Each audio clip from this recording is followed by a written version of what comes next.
Եվ ահա մի օր լսվեց թագավորի սուր հանդակի ձայնը, ում ոտքին լինի այս կոշիկը, նա կդառնա արքայազնի հարսնացուն։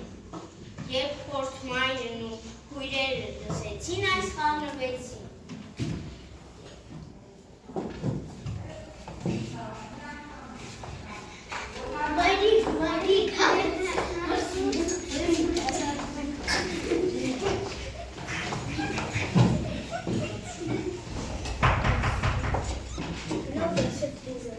Համեցեք արքայազն, համեցեք, ահա իմ երկու աղջիկները,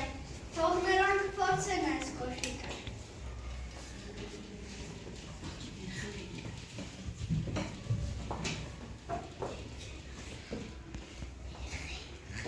Այս ինչ կոշիկ, այս ում ոտքին կարող է լինել։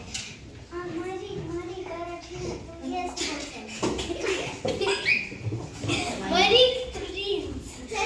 Բայց այս ինչ կոշիկ, այս ում ոտքին կարող է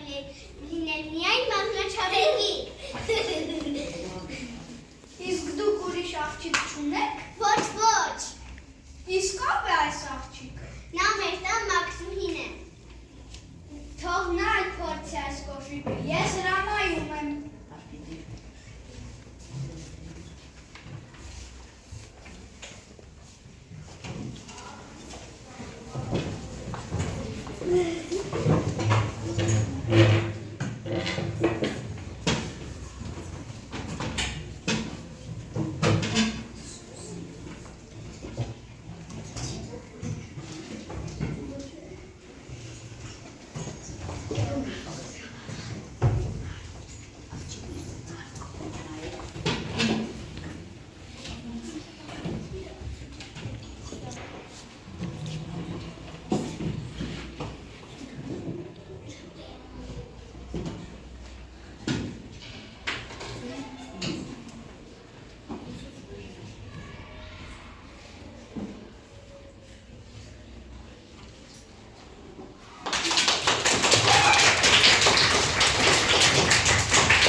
Եվ մոքրոտն ու արքայազնը ապրեցին միասին երկար ու երջանիկ կյանք, և ահա նորից բարին հաղթեց չարին։